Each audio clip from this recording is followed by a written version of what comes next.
Yo tenía 12 años solo, pero resulta que yo tenía un primo mayor que yo, que ya empezaba a estar metido en ajos raros y venían de visita a casa los domingos. En casa había un tocadiscos y los discos que había en casa eran discos de mis padres cuando eran más jóvenes, cuando eran solteros. Había discos de Frank Sinatra, de Ray Conniff, de bandas sonoras de películas de los años 50 y todo eso. Y a mí nunca nada de eso me llamó la atención.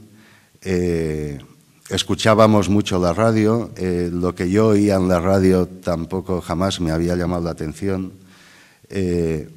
Mi primo empezó a traer a casa discos, creo que empezó con Bob Dylan o Joan Baez o discos de cantautores folk o políticos. Luego empezó a traer discos de los Beatles. Eso ya me gustaba, por supuesto. Me gustaba Bob Dylan, me gustaban los Beatles, pero hasta que un día no trajo este single de los Rolling Stones, yo no entendí exactamente qué era lo del rock. Cuando escuché este disco me quedé absolutamente patidifuso. Había allí algo que yo no había encontrado ni en los Beatles ni en cualquier otra cosa que hubiera oído antes. Había una sensación de amenaza, de peligro, una sensación de oscuridad y al mismo tiempo había una sensación también de placer, ¿no? Este es realmente mi inicio, fue el momento en el que la música penetró en mí de una manera súper potente. Las otras dos cosas fueron una novela de Jack Kerouac, Los vagabundos del Dharma.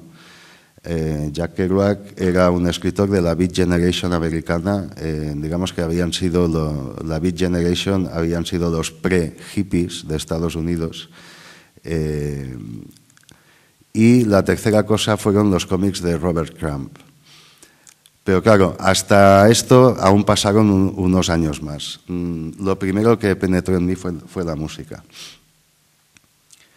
A los 16 años entré en contacto con una gente que estaba empezando a hacer cómics. Yo había leído cómics, me había pasado la infancia empapándome de toda clase de tebeos, pero a los 16 años estaba un poco harto ya de leer pulgarcitos, tintines, historietas de aventuras. Me parecía todo un poco ya lo mismo y repetitivo. Y entonces esta pandilla que yo conocí en Barcelona se llamaba El Rollo, o se autodenominaban El Rollo, y estaban preparando lo que iba a ser el primer cómic underground español.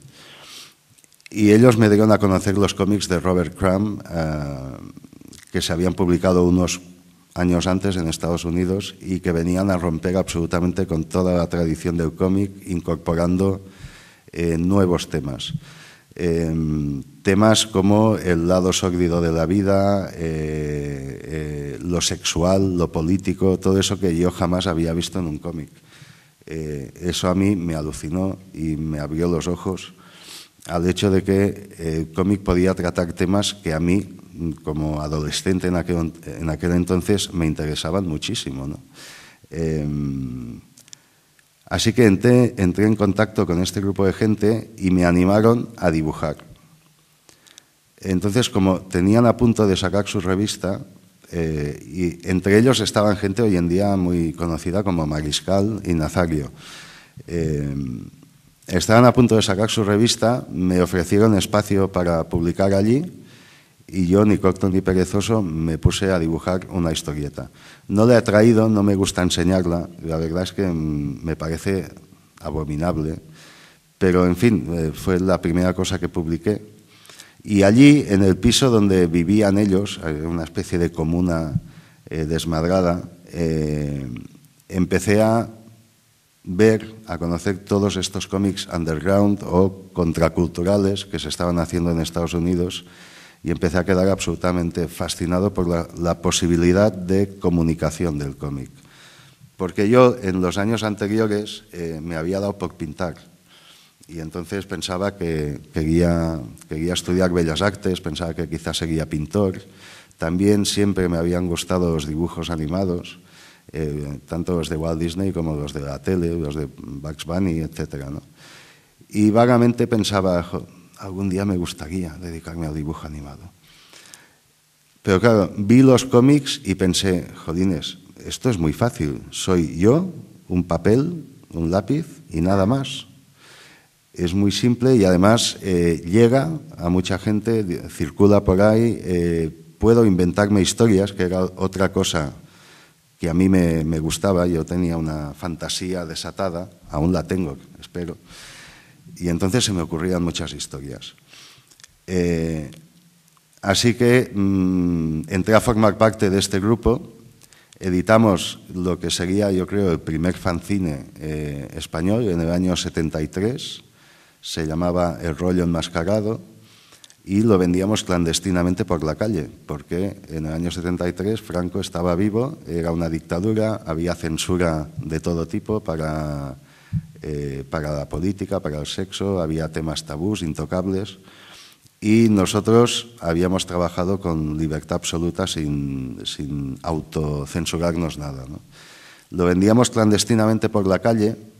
Cuando veíamos a alguien con el pelo un poco largo y tal, nos acercábamos y, oye, ¿te interesa? Te veo y tal.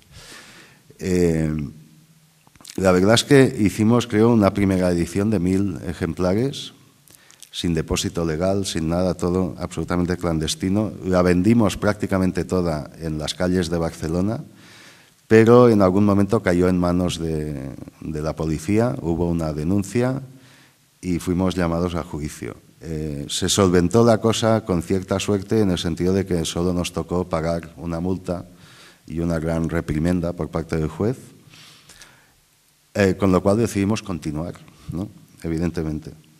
Bueno, en esa época, y concretamente en el piso donde vivían Mariscal, Nazario y los hermanos Farriol, que eran un poco mayores que yo y eran los fundadores de todo esto, había una música que sonaba continuamente y a todas horas. Y esa música era Frank Zappa.